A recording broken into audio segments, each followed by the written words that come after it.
Dosa terlarang. Malam telah beranjak. Perlahan Maya masuk dalam ruangan dengan cat dinding warna merah marun. Aroma bunga mawar segar menyeruak manis dalam indera penciumannya.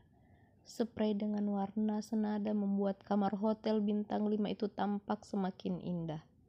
Ada banyak bunga mawar terhampar di atas ranjang berukuran king itu. Maya mengulum senyum tatkala mendapati Danu berdiri di depan kamar mandi dengan gagahnya. Rambutnya basah, terlihat segar. Sejenak dia terpaku melihat lelaki yang berstatus bukan suaminya itu berdiri dengan mata menyalang tajam.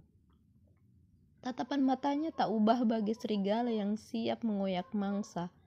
Maya tak tahu apapun lagi. Ketika Danu berjalan mendekat, lalu tangannya memegang pucuk kepala Maya. Sebuah kecupan mendarat di kening kedua mata dan pipi.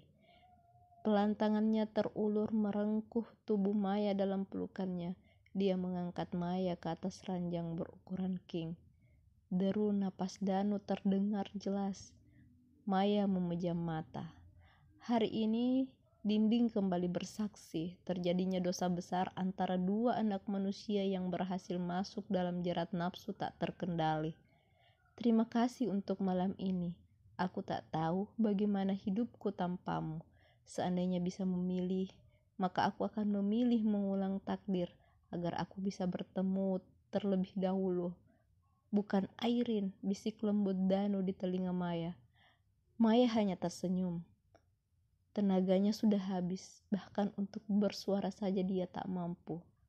Sungguh Danu, lelaki dambaan setiap wanita. Perawakannya yang tinggi dengan kulit sawo matang menambah karismanya sebagai lelaki. Belum lagi terpejam. Telepon Danu berbunyi. Istriku memanggil. Begitulah teks yang terbaca di layar kaca benda berukuran 6 inci tersebut. Sekali geser maka terdengar suara dari seberang sana. Halo mas, pulang jam berapa? Sebentar lagi sayang, jawab Danu. Kalau bisa pulang sekarang mas, aku rindu, rengek wanita itu. Iya sedikit lagi, mas pulang. Sudah dulu sayang, kalau teleponan terus, kapan kerjaan selesai?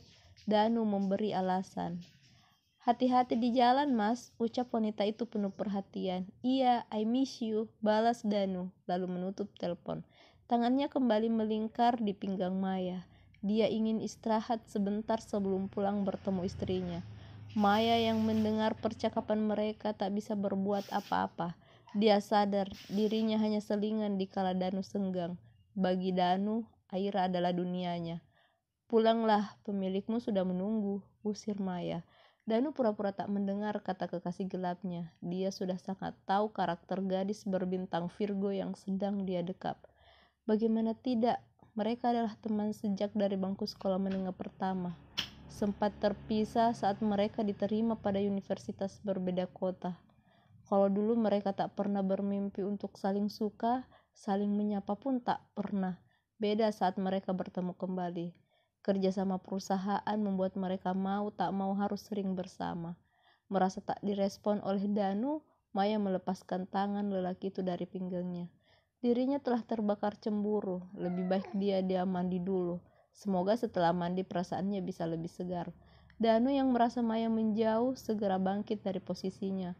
Memungut pakaian yang terserak di lantai, memakainya dan segera keluar dari kamar itu. Tak lupa beberapa lembar uang merah dia simpan di atas bantal. Samar terdengar bunyi pintu kamar dibuka. Maya menghentikan aktivitasnya. Handuk yang menggantung dia tarik lalu memakainya.